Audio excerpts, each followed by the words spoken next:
Hello students, the next point which we are going to study today is the atomic orbitals and quantum numbers. In the previous part of this topic, we studied two models for structure of atom, one prepared by scientist Rutherford, but there were some limitations.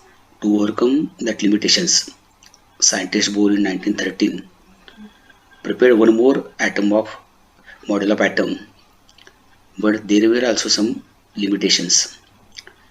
Both these models gives basic or fundamental idea about the structure of atom, but Bohr theory of atom or model was applicable to only hydrogen atom and hydrogen like species, that is atoms containing only one electron, and Bohr model was one dimensional model for structure of atom. But there was one more scientist, Schrödinger. His model was a three-dimensional model for structure of atom. That is, as explained in the Bohr's theory or Bohr's model, electrons not revolving around nucleus in a definite or well-defined circular paths, but there is a region in the space around the nucleus in which there is a possibility of finding the electron, and that is known as a atomic orbital, not orbit. And there are some numbers which are necessary to describe the location, position, state, energy, and also wave nature of electron, and that are known as a quantum numbers. So total 4 quantum numbers are there. So we will see one by one. तर या ठिकाणी बघा, आपण जो पुढचा पाठ बघणार आहोत तो आहे atomic orbitals and quantum numbers. यापूर्वी या टॉपिकमध्ये आपण अणूच्या रचनेविषयी दोन मॉडेल किंवा सिद्धांत बघितले आहेत. एक रुदरफोर्ड सायंटिस्ट दिलेला आणि दुसरा बोहर सायंटिस्ट दिलेला. दोन्हीही मॉडेलपासून आपल्याला किंवा मध्ये अणूच्या रचनेसंदर्भात मूळची कल्पना किंवा मूळ आयडिया दिलेली आहे. पण रुदरफोर्ड थेअरीमध्ये काही लिमिटेशन्स किंवा त्रुटी होत्या. त्या ओव्हरकम करण्यासाठी बोहर सायंटिस्टनं हायड्रोजन ॲटमसाठी एक मॉडेल तयार केलं, पण त्याच्यामध्येही काही त्रुटी होत्या. ते पूर्णपणे समाधानकारक नव्हतं. म्हणजे एक तर ते फक्त हायड्रोजन आणि हायड्रोजनसारख्या ॲटमलाच लागू होतं, ज्याच्यामध्ये फक्त एक इलेक्ट्रॉन आहे. एकापेक्षा जास्त इलेक्ट्रॉन असेल तर त्या अणूंना ते मॉडेल लागू होत नव्हतं. आणि महत्त्वाचं काय तर बोहर्स मॉडेल हे वन डायमेन्शनल मॉडेल होतं. आणि श्रॉडिंजर म्हणून आणखीन एक सायंटिस्ट होता, त्यांनी ॲटमचं 3 डायमेन्शनल मॉडेल तयार केलं. म्हणजे बोहर थेअरीमध्ये सांगितल्याप्रमाणे इलेक्ट्रॉन्स अणुभोवती सर्क्युलर पाथमध्ये फिरत नसतात, फक्त सर्क्युलर पाथमध्ये वेल डिफाईन्ड, ज्याला आपण त्यांनी ऑर्बिट म्हटलेलं आहे. तर त्याच्याऐवजी ॲटॉमिक ऑर्बिट शब्द वापरलेला आहे. म्हणजे इलेक्ट्रॉन हे अणुकेंद्रकाभोवती असलेल्या स्पेसमध्ये काही भागामध्ये असण्याची शक्यता असते किंवा त्या ठिकाणी ते असतात, आणि त्याला त्यांनी ॲटॉमिक ऑर्बिटल नाव दिलेलं आहे. आणि इलेक्ट्रॉनची फक्त जागाच नाही तर त्याची स्थिती, त्याची ऊर्जा, त्यानंतर त्याचे असणारी वेव्ह नेचर, हे सर्व एक्सप्लेन करण्यासाठी काही नंबरची आवश्यकता होती. त्यांनाच काय म्हणतात, क्वांटम नंबर्स किंवा पुंजक्रम म्हणतात. आणि मुख्य कक्षा, त्याची उपकक्षा, त्याची स्थिती त्या कक्षेची किंवा इलेक्ट्रॉनचं स्पिन, एनर्जी, ह्या सर्व गोष्टी एक्सप्लेन करण्यासाठी एकूण 4 पुंजक्रमांना लागतात. ते आपण आज काय करणार आहोत, त्या ठिकाणी स्टडी करणार आहोत. आता या ठिकाणी बघा, पहिला जो आहे तो प्रिन्सिपल क्वांटम नंबर, त्याला मराठीमध्ये मुख्य पुंजक्रमांक म्हणतात. हे बाकी आतापर्यंत मी सांगितलं ते इंट्रोडक्टरी पार्ट ह्या पॉईंटमधला फारसा तिकडे लक्ष न देता हा सोपा पार्ट आहे, आणि हेच विचारण्यास परीक्षेमध्ये विचारतील. हे बघ इथून पुढे व्यवस्थित जरा लक्ष द्या. तर अणुकेंद्रकाभोवती पहिल्यांदा मुख्य कक्षा असतात, ज्या बोहर या सायंटिस्टनं त्यांच्या मॉडेलमध्ये दिले जाते. म्हणजे आपण जे 4 क्वांटम स्टडी करणार आहे त्यातला एकच क्वांटम नंबर बोहर थेअरीमध्ये वापरलेला आहे, आणि त्यालाच म्हणतात प्रिन्सिपल क्वांटम नंबर. तर इथं काय दिलं बघा, it gives main energy level, त्याला शेल म्हणतात, in which electron is present. It is denoted by N, and N has positive integer values 1 to 3. The number of orbitals in a shell is given by n square. The shells are also represented by KLMN. तर एकूण 4 पुंज क्रमांक आहेत. त्यातला पहिला पुंज क्रमांक म्हणजे त्याला म्हणायचं मुख्य पुंज क्रमांक, प्रिन्सिपल क्वांटम नंबर. तर हा काय असतो की अणुकेंद्रकाभोवती जी मोकळी जागा असते, तिथे इलेक्ट्रॉन असतात, त्यामध्ये मुख्य कक्षा असतात आणि त्या मुख्य कक्षाला काय म्हटलेलं आहे, ऑर्बिट म्हटलेलं आहे, किंवा त्याला मुख्य कक्षा किंवा शेल हा शब्द आहे, SEL दोन लक्षात ठेवा, मुख्य कक्षा किंवा त्याला काय म्हणायचं शेल. आणि हा दाखविण्यासाठी दुसऱ्या लिपीतला n हे लेटर वापरलेलं आहे मुख्य कक्षेसाठी. आणि तो कक्षेचा नंबर असल्यामुळं त्याच्या किमती काय असणार आहेत, पूर्णांकामध्ये असणार आहेत. आणि सुरुवात कुठून होणार, पूर्णांकाची 1 पासून. यांची किंमत 1 असते, 2 असते, 3 असते, 4 असते. हे सर्व तुम्हाला कल्पना आहे बघा, लक्षात येते का. या ठिकाणी जो डायग्राम दाखवलेला आहे तो हा बघा, हा न्यूक्लियस आहे. इथून ही असणार पहिली कक्षा. पहिली कक्षा असेल तर त्याला यांची किंमत किती म्हणायची, 1 म्हणायची. दुसऱ्या कक्षेला यांची किंमत किती म्हणायची, 2. तिसऱ्याला 3, चौथ्याला 4, पाचव्याला 5, अशा पद्धतीनं. आणि हे जे नंबर आहेत, ह्या नंबरऐवजी पहिल्या लिपीतील इंग्लिश लेटर्स वापरलेले आहेत. म्हणजे कोणते, KLMN. म्हणजे n ची किंमत 1 किंवा पहिली मुख्य कक्षा म्हणण्याऐवजी K शेल म्हणतात, किंवा दुसरी मुख्य कक्षा म्हणजे n=2 म्हणण्याऐवजी L शेल म्हणतात. तिसरी मुख्य कक्षा म्हणजे n ची किंमत 3, तसं म्हणण्याऐवजी काय म्हणतात, M शेल म्हणतात. आणि चौथी मुख्य कक्षा n ची किंमत 4 म्हणजे त्याला काय म्हणतात, हे n असं म्हणतात. तर यावर तुम्ही आता फक्त काय लक्षात द्यायचं की ह्या नंबरवरून फक्त काय समजतं की एखादा इलेक्ट्रॉन कोणत्या कक्षेत आहे. समजा हायड्रोजन घेतला आणि त्याच्यामध्ये n ची 1 इलेक्ट्रॉन आहे, तर n ची किंमत 1 आहे. याचा अर्थ काय, तो इलेक्ट्रॉन पहिल्या मुख्य कक्षेत आहे.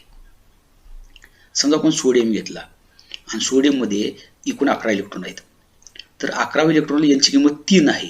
याचा अर्थ काय म्हणायचं की तो 11 इलेक्ट्रॉन कुठला आहे, तिसऱ्या मुख्य कक्षेत आहे. समजा सोडियम घेतलं तर सोडियमला मध्ये 19 इलेक्ट्रॉन आहेत आणि 19 इलेक्ट्रॉनसाठी n ची किंमत 4 आहे. याचा अर्थ काय, किंवा n शेल आहे. याचा अर्थ काय तो की 19 इलेक्ट्रॉन हा चौथ्या मुख्य कक्षेत आहे. म्हणजे ह्या क्वांटम नंबरवरून इलेक्ट्रॉनच्या अणूमध्ये असलेल्या लोकेशन, पोझिशन, स्थिती ह्यापैकी कोणत्या मुख्य कक्षेत इलेक्ट्रॉन आहे तेवढं फक्त समजतं. n=5 म्हणजे तो 5व्यात आहे, n=2 म्हणजे तो काय आहे, दुसऱ्यात आहे. आणि ह्याच्या व्यतिरिक्त बघा आणखीन एक माहिती मिळते, ती म्हणजे ही बघा, the number of orbitals in a shell is given by n². आता द नंबर ऑफ हे ऑर्बिटल जे आहे ना, हा ऑर्बिट आणि ऑर्बिट मध्ये हा फरक आहे, लक्षात घ्या. ऑर्बिट म्हणजे काय, ही वेल डिफाइन्ड सर्क्युलर पाथ, जे बोर सायंटिस्टनं आपल्या थेरीमध्ये एक्सप्लेन केले ते. आणि ऑर्बिटल म्हणजे काय, 3 डायमेन्शनल न्यूक्लियसच्या भोवतीचा स्पेस आहे, त्यामध्ये ठराविक असा भाग की ज्याच्यामध्ये इलेक्ट्रॉन सापडण्याची शक्यता आहे किंवा जिथे इलेक्ट्रॉन असतो त्याला त्यांनी ऑर्बिटल हे नाव दिलेलं आहे. आणि त्याच्यामध्ये काय असतात, मग ह्या मुख्य कक्षेमध्ये उपकक्ष असतात आणि त्यांची परत वेगळी स्पेसमध्ये स्थिती असतात. ह्या दोन्हीला मिळून त्यांनी काय नाव दिलेलं आहे, ऑर्बिटल असं म्हटलेलं आहे, ॲटॉमिक ऑर्बिटल. तर प्रत्येक मुख्य कक्षेमध्ये किती सबशेल आणि त्यांचे ओरिएंटेशन असतात, तर n² एवढी. आता बघा मी सांगतो अगोदर हे लक्ष घ्या, जर पहिली मुख्य कक्षा घेतली तर त्यानंतर ऑर्बिटल्स किती असतात का, 1चा स्क्वेअर 1च येणार. त्यानंतर दुसरी मुख्य कक्षा घेतली तर 2चा स्क्वेअर किती येणार, 4. दुसऱ्या कक्षेमध्ये ॲटॉमिक ऑर्बिटल्स 4 असतात. तिसऱ्यामध्ये 3चा स्क्वेअर n² म्हटलं बघा या ठिकाणी, 3चा स्क्वेअर किती, 9. म्हणजे तिसऱ्या मुख्य कक्षेत ॲटॉमिक ऑर्बिटल्स 9 असतात. 4चा स्क्वेअर 16. म्हणजे चौथ्या मुख्य कक्षेमध्ये ॲटॉमिक ऑर्बिटल किती असतात, 4 चौक 16 असतात. आता 16च काय असतात, कोणकोणते असतात आपण पुढल्या क्वांटममध्ये बघणार आहोत. आता फक्त तुम्ही ह्याच्यामध्ये हे परीक्षेमध्ये लक्षात घ्या, मी नोट्स ह्याच्यावरती तो पाठवतो, त्यातला कोणता भाग करायचा कोणता नाही. आता मी जे मगाशी सांगितलं बघा, ॲटॉमिक ऑर्बिटल्स म्हणजे काय, क्वांटम म्हणजे काय, नोट्समध्ये या ठिकाणी मी हे दोन्हीचा उल्लेख केलेला आहे. पण अभ्यास करत असताना महत्त्वाचं काय करायचं, हा पार्ट करायचा, लक्षात घ्या. क्वेश्चन कसा असतो, explain principal quantum number. Principal quantum number स्पष्ट करा, तर एवढंच फक्त लिहायचं आहे. प्रिन्सिपल क्वांटम नंबर काय दाखवतो, त्याचे कुठले लेटर वापरतात, त्याच्या किमती कोणत्या असतात, त्या किमतीऐवजी हे इंग्लिश लेटर वापरतात, आणि आणखीन एक ही माहिती. आणि हा डायग्राम काढायचा. 1 मार्काला सर्वच एक्सप्लेनेशन, 1 मार्काला डायग्राम, असे सिंपल असतं. म्हणजे कमीत कमी या ठिकाणी मी दिलेलं आहे. तर पुढल्या कॉन्टेंटवर जाण्यापूर्वी तुम्ही आता फक्त लक्षात ठेवा, अणुकेंद्रकाभोवती इलेक्ट्रॉन जो ठिकाणी फिरत असतो त्याच्या मुख्य कक्षा असतात, त्याला शेल हा शब्द आहे आणि त्यासाठी लेटर कुठलं वापरतात, एन, आणि किमती कोणत्या असतात, 1 2 3 4. एवढंच बघा, हे सांगितलं नाही की त्याऐवजी काय म्हणायचं, KLMN.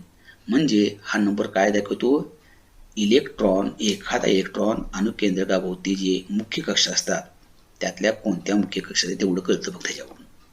आणि आणखीन कोणती गोष्ट कळते की प्रत्येक मुख्य कक्षेमध्ये किती ॲटॉमिक ऑर्बिटल्स असतात, आणि त्यासाठी फॉर्म्युला आहे n². यांची किंमत 4 असेल तर 16 असणार आहेत, यांची किंमत 2 असेल तर त्यामध्ये किती असणार आहेत, 2 असणार आहेत. त्यानंतर बघा हा दुसरा, azimuthal quantum number. It indicates subshell in which electron is present or to which electron subshell to which electron belongs. It is denoted by L. The number of subshells in a shell is equal to n, ranging from 0 to n-1, and the values of L are 0 1 2 3. These values are also represented by symbols ESPDF. आता बघा या ठिकाणी प्रत्येक मुख्य कक्षेत आता उपकक्षा असतात, प्रत्येक मुख्य कक्षेत उपकक्षा असतात, त्यालाच म्हणायचं सबशेल. आणि हा नंबर काय दाखवतो की एखादा इलेक्ट्रॉन कोणत्या उपकक्षेत आहे, कोणत्या सबशेलमध्ये आहे तो. आता सबशेल दाखवण्यासाठी लेटर कोणतं वापरतात, एल, स्मॉल एल. आता हा उपकक्षाच आहे, तर त्याची किमती काय असणार आहेत, पूर्णांकामध्ये असणार आहेत, पण सुरुवात 0 पासून लक्षात घ्या. 0 या ठिकाणी मॅथ्समध्ये 0 नव्हतं, ही एक उपकक्षाच आहे, उपकक्षेची नंबर ही किंमत आहे, ही उपकक्षेची तिसरी किंमत आहे, ही उपकक्षेची चौथी किंमत आहे. आणि ह्या ज्या 4 उपकक्षेत पाहिल्या की त्यांना मुख्य कक्षेसारखेच इंग्लिश लेटर सुद्धा वापरतात, पण ते कोणत्यामध्ये, दुसऱ्या लिपीमध्ये, SPDF हे लक्षात ठेवा. मुख्य कक्षा 1 2 3 म्हटले की कॅपिटल KLMN, आणि उपकक्षा सुरुवात कुठून करायची, 0 पासून करायची, 0 1 2 3. आणि त्यांना कोणते लेटर्स आहेत, 0 साठी S, 1 साठी P, D साठी 2 आणि F साठी 3, आणि हे दुसऱ्या लिपी येतील. आता हे तर तुमच्या व्यवस्थेत लक्षात येईल का, ही n ची किंमत आहे आणि ही L ची किंमत आहे. n ची किंमत 1, याचा अर्थ काय झाला, पहिली मुख्य कक्षा. तर पहिल्या मुख्य कक्षेमध्ये काय असणार सांगा, हे बघा ही एकच कक्षा असणार, कोणती, ह्या बघा इथे लिहिलेलं आहे. पहिल्या मुख्य कक्षेत यांची किंमत किती, 1. मग त्यामध्ये एकच उपकक्षा असणार आहेत, आणि ती कोणती असणार आहे, दाखवली बघा 0. एलची किंमत किती असणार, 0. आणि त्या लेट किंवा काय म्हणायचं, मग त्याला S उपकक्षा म्हणायचं. जर दुसरी मुख्य कक्षा घेतली तर यांची किंमत किती असणार आहे, 2. तर त्या मुख्य कक्षेच्या प्रिन्सिपल क्वांटम नंबरची जेवढी किंमत असते तेवढ्या त्याच्यामध्ये उपकक्षा असतात. म्हणजे दुसऱ्या मुख्य कक्षेला किंवा L शेलला यांची किंमत किती येणार, 2 असणार आहेत, तर त्यामध्ये 2 उपकक्षा असणार आहेत. मग Lची किमती कोणकोणत्या, 0 पासून एकूण 2, 0 तर काय 0 1 येणार, आणि दुसरी किंमत येणार 1 येणार. इथे म्हणजे बघा 0 to n-1, म्हणजे 2 मध्ये 1 वजा केली किती राहणार, 1 राहणार. 0 घ्यायचे आणि 1 घ्यायचे, या दोन किमती कोणा झाल्या, L झाल्या. किंवा मग याला काय म्हणणार, 0 ला S म्हणणार आणि 1 ला काय म्हणणार, P म्हणणार. म्हणजे काय सांगा, दुसऱ्या मुख्य कक्षेमध्ये 2 उपकक्षा असतात, एकाला S म्हणायचं, एकाला P म्हणायचं. किंवा दुसऱ्या मुख्य कक्षेसाठी उपकक्षेची Lची किमती 2 असतात, 0 आणि 1. आता तुमच्या लक्षात येत असलं बघा, तिसरी मुख्य कक्षा घेतली तर यांची किमती किती, 3. तर त्याच्यामध्ये 3 उपकक्षा असणार आहेत, म्हणजे Lची किमती 3 असणार आहेत. 0 स्टार्ट करायचा आणि n-1 पर्यंत जायचं. मग 3 वजा 1 किती, 2. 0 पासून संख्या रेषा होती 2 पर्यंत, 0 1 आणि 2 ह्या 3 किमती असणार. म्हणजेच तिसऱ्या मुख्य कक्षेत 3 सबशेल असणार आहेत. एकाला S सबशेल म्हणायचं, एकाला P म्हणायचं, एकाला काय म्हणायचं, D म्हणायचं. हे लक्षात ठेवा. S कोणाला म्हणायचं, Lची किंमत 0 असेल तर S म्हणायचं, Lची किंमत 1 असेल तर त्याला म्हणायचं P, आणि Lची किंमत 2 असेल त्याला काय म्हणायचं, D म्हणायचं. आणि आता काही बघा, हे जर चौथी मुख्य कक्षा घेतली तर यांची किंमत 4 आहे, म्हणजे त्याच्यामध्ये 4 उपकक्षा असणार आहेत. याचा अर्थच Lच्या किमती 4 असणार आहेत. कोणत्या 4, 0 1 2 3 आणि 4. 0 स्टार्ट करायचं आणि 4 वजा 1 म्हणजे 3 पर्यंत जायचं. म्हणजे 0 1 होणार, 1 1 होणार, 2 1 होणार आणि 3 होणार.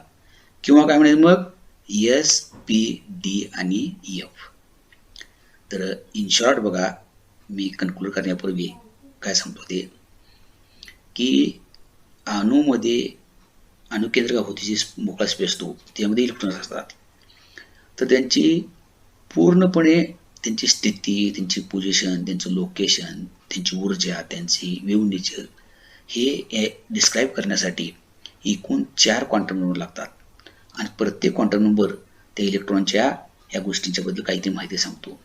त्यातले 2 क्वांटम नंबर आपण आता बघितलेले आहेत. त्यापैकी पहिला आहे प्रिन्सिपल क्वांटम नंबर. तर तो काय करतो, एखादा इलेक्ट्रॉन कोणत्या मुख्य कक्षेत आहे तो दाखवतो. त्यासाठी एन ही लेटर आहे आणि यांची किमती कोणत्या आहेत, 1 असेल, 2 असेल, 3 असेल, 4 असेल. किंवा त्याच्याऐवजी कॅपिटल KLMN ही लेटर्स वापरतात. आणि प्रत्येक मुख्य कक्षेत किती ॲटॉमिक ऑर्बिटल्स असतात त्याचे सूत्र आहे n². एकामध्ये 1च असणार आहेत, दुसऱ्यामध्ये 4 असणार आहेत, तिसऱ्यामध्ये 9, चौथ्यामध्ये 16 असणार आहेत. ही ॲटॉमिक ऑर्बिट झाली. आणि दुसरा जो क्वांटम नंबर आहे तो कोणता आहे, ॲजेंद्र क्वांटम नंबर. हा काय दर्शवतो, प्रत्येक मुख्य कक्षेत उपकक्षा असतात, तर त्या उपकक्षेचा नंबर दाखवतो. मग ह्या ठिकाणी लेटर कोणते वापरतात, एल. आणि एलची किमती कोणती असतात, 0 पासून पुढं. किंवा त्याच्याऐवजी इंग्लिश लेटर वापरलेत SPDF.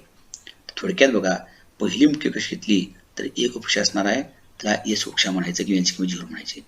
दुसऱ्यामध्ये 2 कक्षा असतात, एस आणि पी. तिसऱ्यामध्ये 3 असतात, SPD. चौथ्यामध्ये 4 असतात. तर या 2 गोष्टी आजच्या पिरियडला लक्षात ठेवा. मग आपण नेक्स्ट लेक्चरला आणखी राहिले 2 क्वांटम नंबर स्टडी करणार आहोत. ठीक आहे, आपण या ठिकाणी थांबूया. धन्यवाद.